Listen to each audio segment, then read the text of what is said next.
Namaskar. Hello and welcome to P Guru's channel. I'm your host, Sri Iyer. We have today with us Utsav Chakrabarti and Adelle Nazarian. Adelle is joining us momentarily. At this point of time, we have Utsav and we're going to talk to him a little bit about how the United States is viewing Modi's upcoming visit to the United States. This is his first state visit. So let's welcome Utsav Chakrabarti. Utsav, Namaskar and welcome to P Guru's channel. Namaste, Shri, and happy to be back. And a lot of things happening, and it's a new day, and it's just about 1 week left to the visit. So things are moving around in Washington D.C. here. Yes, indeed. You have a ringside view of what is taking place. And I'm hearing a lot of things, a lot of initiatives that are going to be kicked off between India and the United States. First off, let us take a quick look at what has been happening post-COVID in the United States. Many people have not returned to work. So they see that there is a labor shortage, not only at the lower tech level, but also at skill level, they are seeing a lot of shortages. And that would mean that there might be some sort of a formalized agreement between India and the United States in terms of having people come here on temporary work visas. Have you heard anything about this? Because so far I have not heard a peep about this in any news channel. I have not, but it makes perfect sense. There is, especially looking at the way we are falling short globally in terms of high skilled workers. Uh, this is a golden opportunity to actually avail the human resources that India has to offer. And but unfortunately, I haven't heard anything so far on this. But that, Shri, what you just mentioned is something that both parties should look into, especially from the American perspective. That is something that would really help. And the post-COVID environment, I mean, there is a need for a jump start to our Yes. economies, and that jump start can happen only if there is a high skilled worker prevalence in this country. You know, one interesting thing that has happened is post-COVID, there has been some right sizing going on in some high-tech companies. And that has, reflected itself in India also. That is one side where people are finding themselves out of job. But there's a silver lining in all these, there is a free trade agreement that is being negotiated with United Kingdom, another one with EU, and a third one, which many of you may or may not know, is Russia has a need for a lot of programmers. And this is a new thing, because what has to happen is anybody who wants to do programming in Russia, you have to first learn Russian. Here's good news though. Russian and Sanskrit, I'm told, are very similar. So if you have Devanagari experience, who knows? I mean, it might be a 6-month course that you can, quickly come to speed in Russian and start programming. Anyway, these are just things that are happening. This is just one small microcosm of the Indo-US relationship. I thought I'll just start with something that might be of good news to many people who are looking for jobs. No, and many of our viewers also probably fall in this category. And let's take a look at the other stuff, technological transfers. A lot has been talked about for 2-3 years now. Looks like that is also going to bear fruit now, isn't it? It looks like that. So there is really positive moves in that direction. Now, historically, India and America have had issues in this aspect, and there has been hiccups in the past when there was efforts made for technology transfer, but because of the way India's intellectual property and all those things are set up, laws are set up, a lot of sensitive American technology, at least from the American perspective, that was the excuse, that was the reason given for non-transfer of such technologies. But it looks like we are going to overcome that, and some critical technology technology aspects, especially in terms of engines and things that are critical to the development of other major technological forwards. Those technological components may be available to India. Now, it all needs to be seen how things pan out in DC when Prime Minister visits the White House. Because remember, this is the first time Prime Minister Modi of India is coming on a state visit.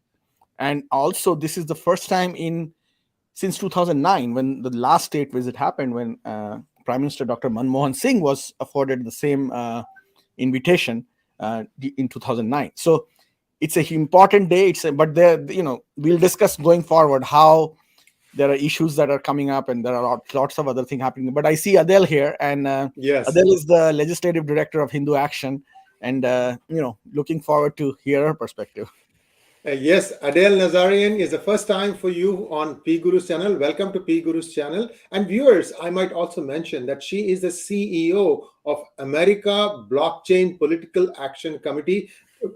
By the way, Adelle, I don't know if I've told you this or not. I happen to have a patent on blockchain. So it's something that's very close to my heart. I've been talking about this for a long time, but that's not what we're going to talk about here today. You have had experience being in the DC region for many years. Talk to us a little bit about how America sees this upcoming state visit of Modi. We talked about the possibility that there could be some technical job agreement that might take place between US and India, where the process of this H1 visas might be made smoother. I don't know, I'm just guessing this, but from your perspective, what do you think America needs most from the US from India today, and do you think they'll get that? Thank you so much. It's great to be on with you. I had nothing to talk to you about that blockchain patent. Very, very interesting. Looking forward to hearing about it.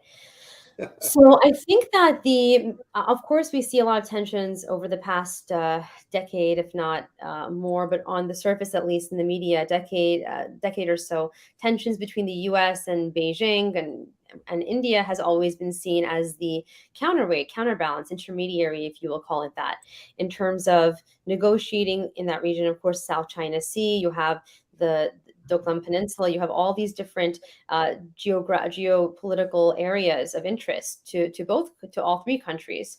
And I think increasingly, not only because of the increasing demographic that is in the US of South Asians and the Hindu diaspora community, the US also is looking at that with regard to how they're a major voting bloc. I believe in states like California, New York, New Jersey, if I'm not mistaken, in New Jersey, the Indian American, Hindu American population accounts for at least 5% of the population, which is very significant.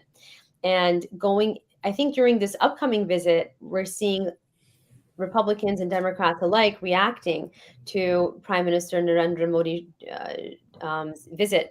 And I've been seeing a lot of support from both sides, but when it comes down to it, I think that it can be seen as a little bit not bipartisan, but more one-sided in terms of the policies that actually India, I think, as a nation, will agree upon with regard to geopolitics. And I always like to make this reference.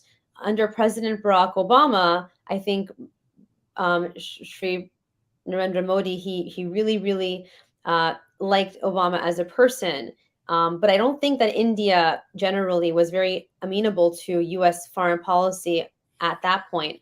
Although we see a very big divergence under former President Trump, where maybe he wasn't as a person seen as very formidable or likable by India, but his policies were truly embraced. So I think now what we're going to be seeing is a lot of conversations as to how the U.S. and India can partner with regards to the issues with China and other geopolitical entities that are affecting U.S. foreign policy. And at the end of the day, the most important factor is the financial aspect of things. Thank you so much, Adelle. And I've been watching a few YouTube channels, and I'm hearing a very interesting perspective coming out of all these different broadcasts that I'm listening to. And this question is to both of you. I'll first start with Utsav. Utsav, many are now saying that Biden is actually carrying forward many of the nationalistic objectives of Donald Trump administration. How true do you think that is? So when it comes to rhetoric, when it comes to conversations, I do believe that there has not been a big strategic shift in President Biden's movement from President Donald Trump. So in terms of the overall paradigm, it is still the same that President Trump had set.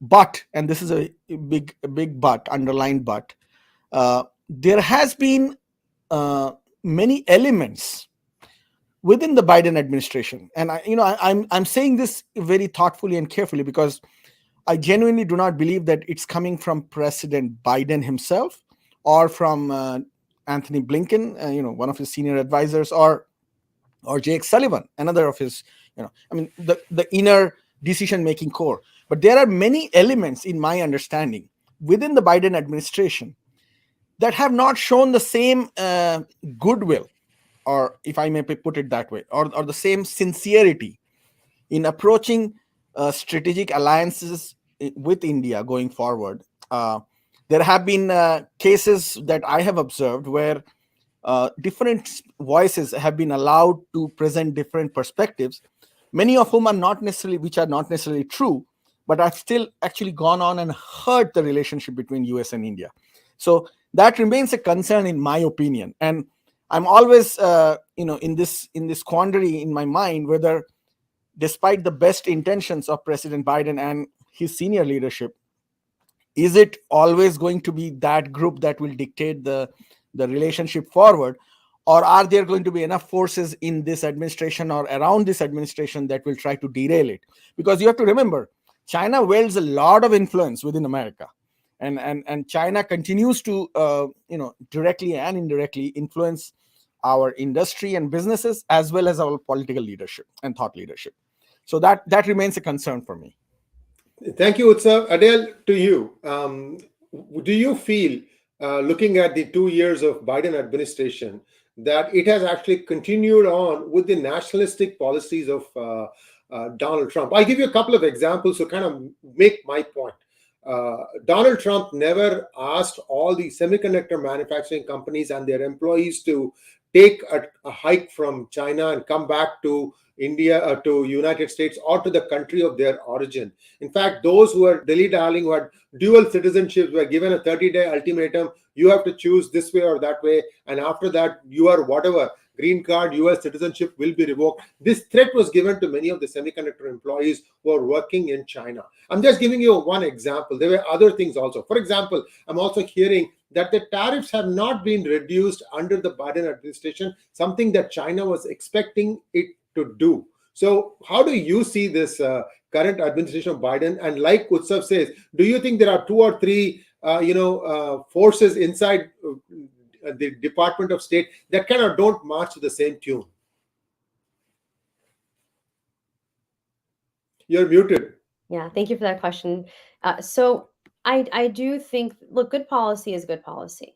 And at the end of the day, Donald Trump did have some great policies when it came to incentivizing the US economy to once again get to a point of strength from the position of weakness that it had succumbed to due to years of bad policy. Of course, President Barack Obama can also be attributed with having some policies that were also great.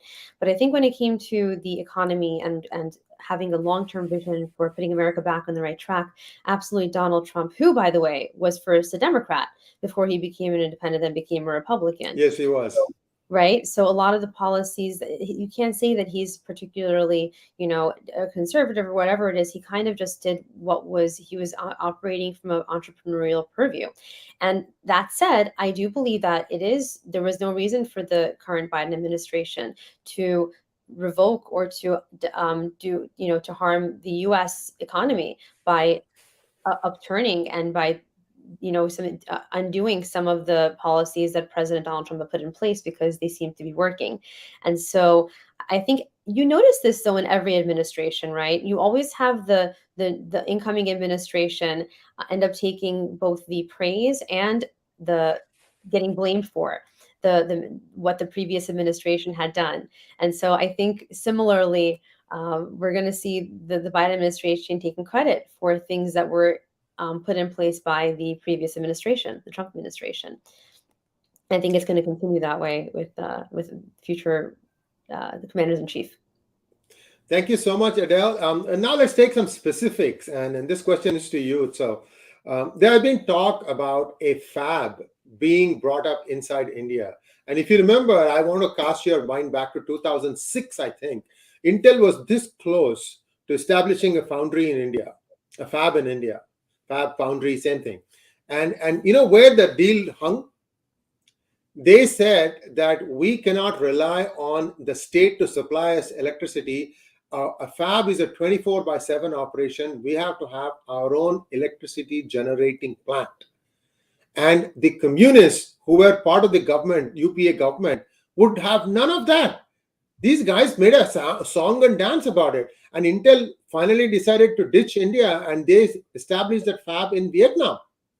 Imagine if India had had that fab from Intel in 2006, what position it would have been when 2022 came and US said, let's start pulling out all the fabs from India. So this kind of a thing where not all in India think for the bigger picture. How do you think some of these deals that are now going down the wire, do you think they'll really materialize, or do you see some hiccups?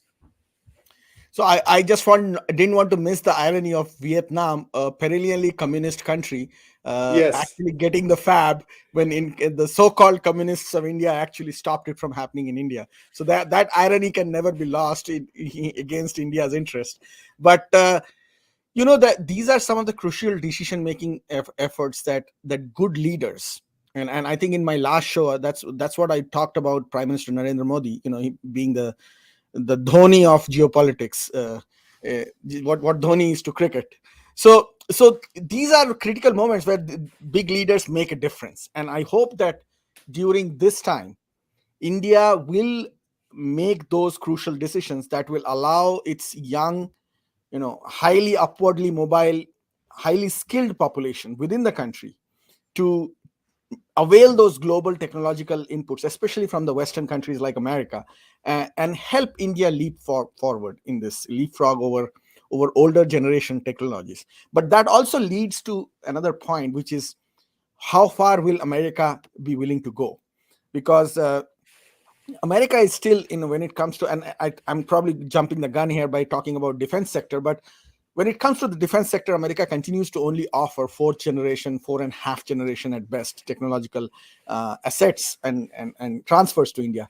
But India really needs 5th generation and 5.5 generation products and technologies. So that's again a conversation that probably should happen during this visit, and the best can be brought out of it. Thank you, Utsav. Adelle, one question for you. You know, on the days leading up to this visit, we had Jake Sullivan visit India. We also had Lloyd Austin also visit India. So a lot of prep has gone into this visit. So clearly, from a defense perspective, a lot is happening in the kitchen. And I know that India wants the aircraft engine technology. There may be some talk about GE giving some technology to India also.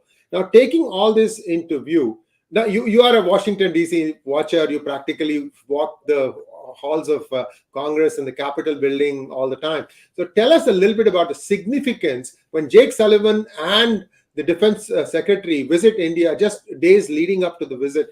Do you see something big happening? What are your thoughts? Absolutely.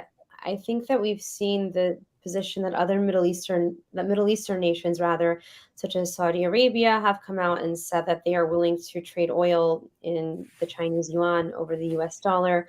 I think we've seen a shift, right, in terms of the other countries as well that are major players in this, reassessing and deciding that, hey, we don't need to transact in the US dollar anymore as the reserve currency. We've had BRICS nations coming together to form their own version of the US reserve currency. And of course, we see with the Security Exchange Commission currently what they're trying to do with the CBDC and whatnot, the digital dollar. I do see that there is definitely a scramble. There's definitely significance when the men in black suits, as Vladimir Putin alluded to in one of his interviews with Jake Sullivan and Lloyd Austin, that they do end up going and paying state visits as well to the region. When there's all these meetings with India and whatnot, that definitely shows that there's an impetus to really get the U.S. and South Asia relationship, specifically with India, stronger. And I think we're going to see more of that in this administration and in the next administration, regardless of whether it's Republican or Democratic. Thank you so much, Adele, and request to all our viewers to please like this video. We've got guests for the first time, and I want Adele to go away thinking, P Guru's viewers do like me, and I would like to see many more people watching this program, and that can easily happen if you just like this video. Now, let us take a few questions from our viewers. Let's take some questions, please.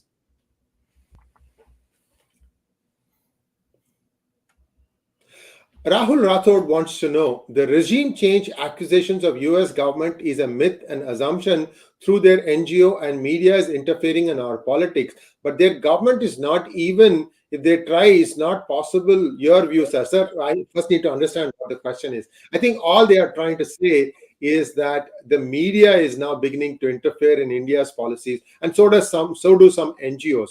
I'll ask this question first to you, Adele, and then to Utsav.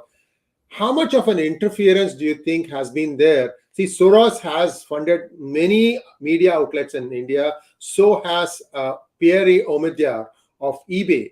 And these are big outlets. Scroll, News Laundry, The Wire, all these entities are funded by them. You have that happening inside India. And the United States, you have the alphabet soup organizations, IAMC, ICNA, ISNA.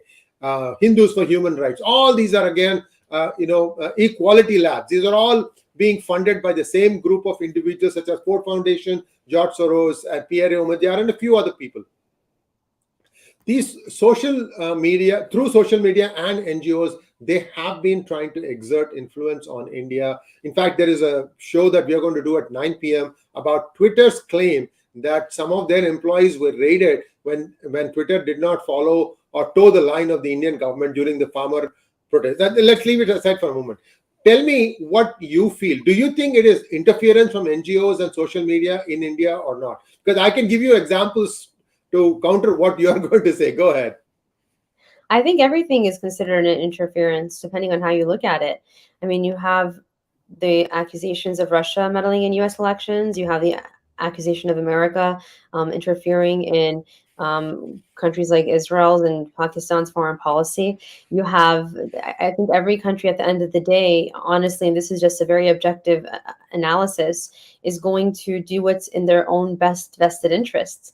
And I don't think that it's going to change. That's just been the history of how statecraft works. And I think that until there's a way for people to be, countries rather, governments to be able to acquire wealth without having to use war as a mechanism or conflict as a mechanism of achieving that, this is going to continue to be the case.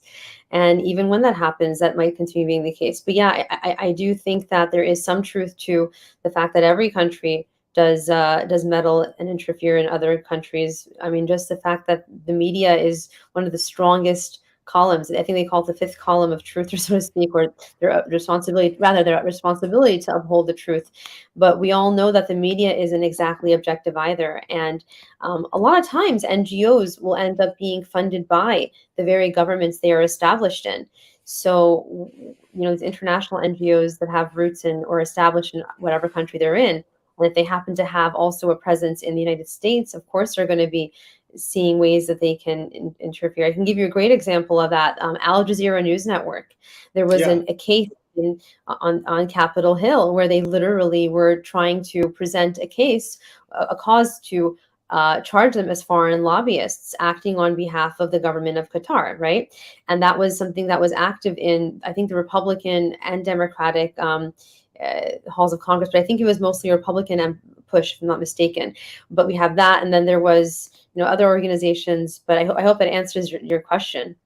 Oh, absolutely, it does, Adele. Thank you so much. But the black and white facts are that when the Indian government was trying to determine the legality and whether the Rohingyas had to be sent back to their country, you had a bunch of people jumping in and filing PILs. I don't know what PIL means, but public interest litigations in the Supreme Court to try and stop that.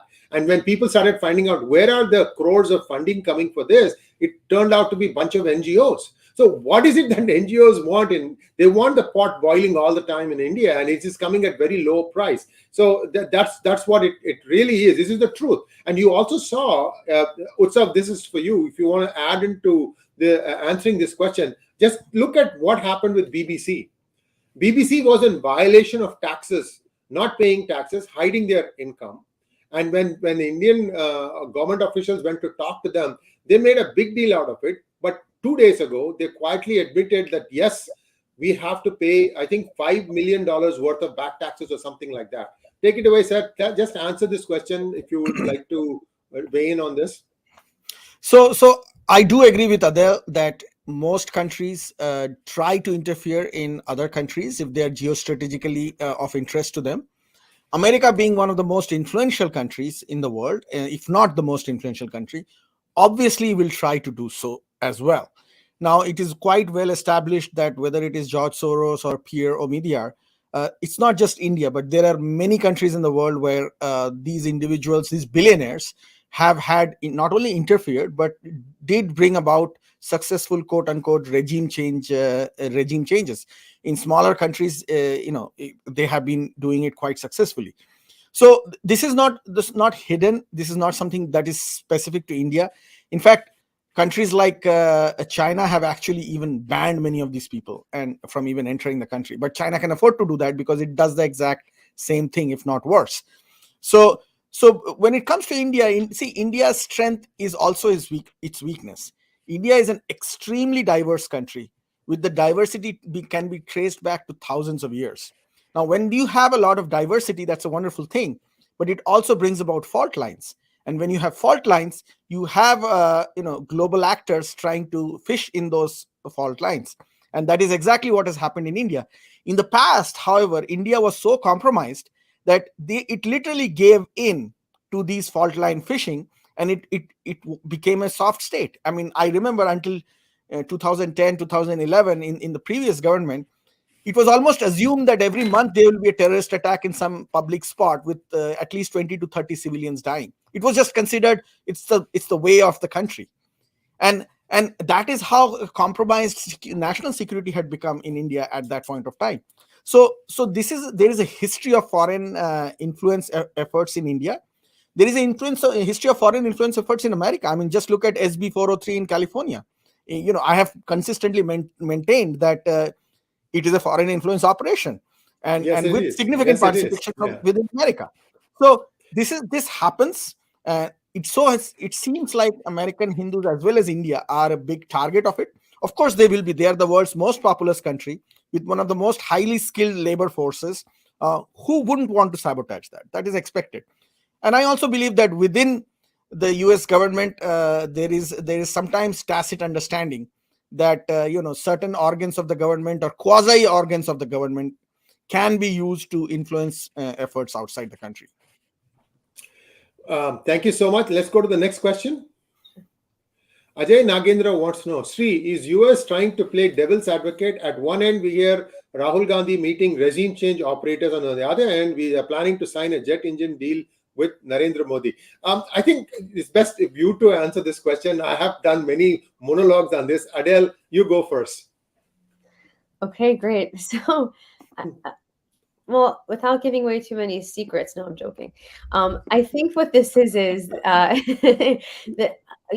this is a classic psychology. Honestly, what it is that obviously the United States wants something out of their negotiations and their relationship with Bharat, with India, and I think that Rahul Gandhi, obviously, you have a certain ideology that is at the mindset and the core mindset and belief ideology, right, of this administration versus let's say, Republican administration.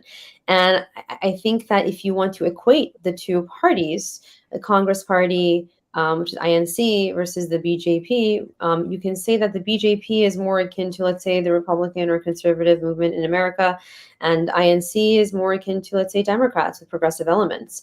And I think in that regard, when it comes to the activism part of things, advocacy, if you want to call it that, of course, there's going to be meetings with Rahul Gandhi, who is in the opposition, when obviously Narendra Modi is the prime minister in the ruling BJP party. And it's an attempt to maybe send a message that, us meeting with the opposition is maybe sending a signal to onlookers in the region that maybe America is tacitly supporting the other party over the current one in power, from this administration at least. And then on the other hand, meeting to sign a jet deal. At the end of the day, business is still business. And so when it comes to the militaristic and defense arena, of course, that's going to be, something that the U.S. will consistently, whether or not the administration that is currently in power they agree with ideologically, they're still going to continue doing business as usual. And I realize I didn't address this question. Sorry, when you asked it during the last segment, last part of it, but regarding elements in the State Department that maybe are not aligned with the current administration, it's important for the audience to understand and realize that the State Department or whatever intelligence agency in whatever government it is, whatever it's a country in Africa, whether it's a country, a country in South Asia, whether it's a country in Europe, or America, the West or the East, wherever it is, Middle East, the intelligence agency for that government is supposed to be neutral and objective and remain consistent throughout. So I do believe that there are people with political allegiances who are in the intelligence agencies in this country, in America as well. And of course, they're going to have alliances to political parties. That's why there's political appointees, right? You have political appointees for each presidency.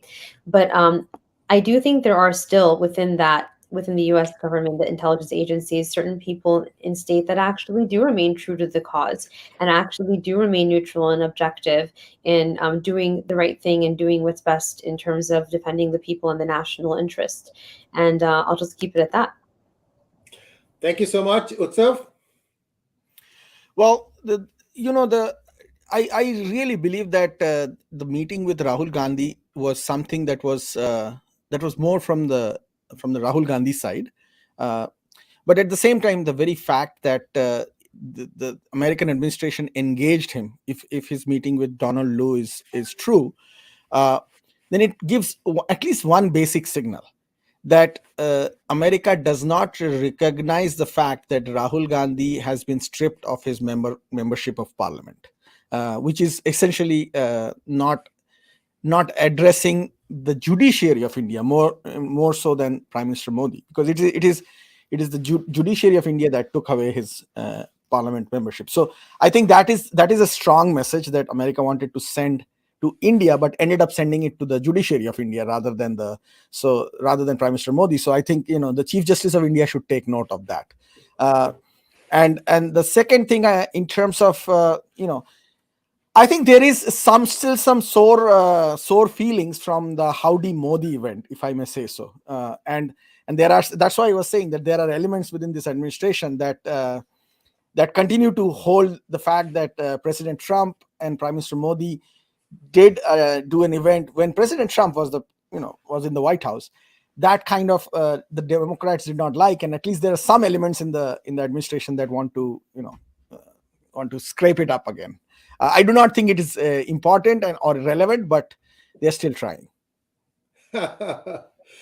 Next question, please. Let's make this the last question. Bharani Chandar wants to know, ask Utsav, can Hindus Kona approach the Indian delegation in PM visit, ask the MEA to work towards forming community across US and make Indians lobby against SB 403 are issues Indians facing like the Israelis? So basically what they are saying is, can the Indian government help in forming a united response or a faster response to some of these initiatives like the SB 403, which is based on false narratives?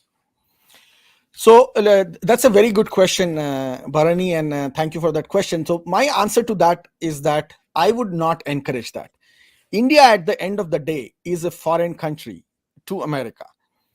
Americans of Hindu origin, who are the primary victims of SB 403, are or should be quite self-sufficient. If you believe the facts and the narratives that we ourselves present around the world, the richest ethnic and religious minority in America, the most educated ethnic and religious minority. If we believe in what we are doing and what the facts are, we should not be dependent on India as a country to carry our water as a community in America. So I think I really do not like that we even ask or bring it up. It is the responsibility of the 4.5 million American Hindus, and furthermore, even more Indian Americans of other faiths, to come together and make this happen. Organizations like Hindu Action that I represent, Kona or HAF or anybody else for that matter, it's our responsibility. And I take it on, Adelle is also part of Hindu Action. So, it's me and Adelle who have to do the work and in this aspect. Now, the second part of your question about Israelis, I do believe that the American Hindu community, the problems and the targeting and the Hindu phobia that it faces is analogous to what the Jewish American community faced many, many decades ago. They certainly faced it 100 years ago. They continue to face it even today. But the intensity of it is very similar to what they faced in the 20th century. And it is expected because, look at it this way. The American Hindu is a successful community in America, just like the Jewish American community. The American Hindu is highly educated, highly influential, just like the Jewish American community. We have a history of Hindus being disliked from theological perspective amongst many faiths, just like the Jewish American community. So there are so many analogous features here that it is natural that we are targeted in America now, just like the Jewish Americans were targeted 100 years ago. Even furthermore, the saddest part here is that the same people who targeted the American Jews 100 years ago are the ones targeting us. In fact, you will hear more about this. We are working on some projects. Going forward, you will see more about days and weeks to come. Yes. Yeah. But I would actually have Adelle, because Adelle has a very unique background in this aspect, and she can probably throw more light on this. Adelle, go for it, and then we can call this a wrap. Great. Thank you so much. So I definitely have seen a trend in this historically. I'm sure you'll both agree that when there is one particular group, or any group for that matter, that was once seen a minority and then possesses a certain amount of wealth, affluence, regard, whatever it may be, they end up somehow becoming the target of everyone's animus. And it's jealousy, frankly. And I think that we've seen historically with the Jewish people the persecution that has occurred. You've seen the pogroms, including in the Inquisition in Europe, the Holocaust. You have currently even, there's another rise in anti-Semitism in certain aspects. And I think similarly situated are the South Asians, specifically Indians and Hindus, who are I think, what's the current population of Hindus? I think it's over 1 billion. 4 million or so, give or take. In the United States, 4 million in the United States. United States, but globally it's obviously much higher than that. And so yes.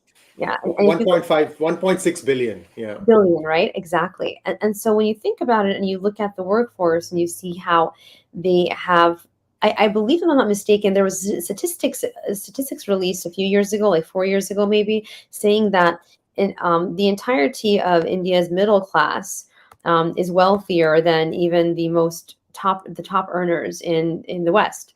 And so that's a startling characteristic. And so you see that a lot of them, you mentioned H-1B visas, a lot of these, let's say, middle class Indians are coming to, let's say, America, and they are earning more wealth. They have higher paying jobs. They're competing for the same jobs as Americans, even those who have been here generationally, who have been here for 2 generations.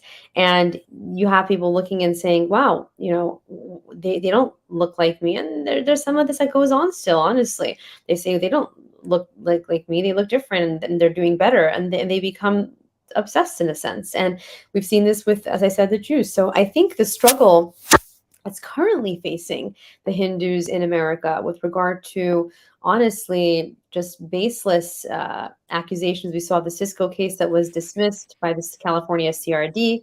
And now we have SB 403, which cites really just futile examples. Of course, racism and casteism, of course, that's an issue in certain parts of the world. But to go and present it the way it has been presented in the US in such a direct, untruthful manner in order to specifically target a specific, specific diaspora people because they've acquired a certain amount of success or whatever it is, and now have found their voice, that's racism, in my opinion. And so I think I've noticed this, and I think we're increasingly going to see combining of forces amongst the Jewish, let's say, diaspora communities and the Hindu diaspora communities to unite in pushing back and speaking up against the kind of hatred that has been thrown at them. As they say in Hindi, "Aapke muh mein ghee shakar." That means, ghee and sugar in your mouth for saying something that is very obvious for many of us, but hasn't still really borne fruit on the ground. But yes, Indian Hindu Americans and Jewish Americans need to work together here, because the Hindu Americans can learn a lot from what the Jewish Americans have gone through and how they have successfully, asserted themselves, even the small teeny minority that they are here. So thank you once again, Adelle. Thank you, Utsav, for taking time out of your busy schedules to talk to us today about this upcoming visit of Narendra Modi. And let's hope that all our predictions come true. And viewers, please like, share, and subscribe to our channel. Don't forget to click on the bell button for notifications. We would like Adelle and Utsav to come back, so please give them a big round of support. Give big thanks by putting in your comments what you thought of this conversation, because I want to take this thing forward, keeping it this, having different viewpoints at the same topic in the same session. Thank you once again. Namaskar. Namaskar.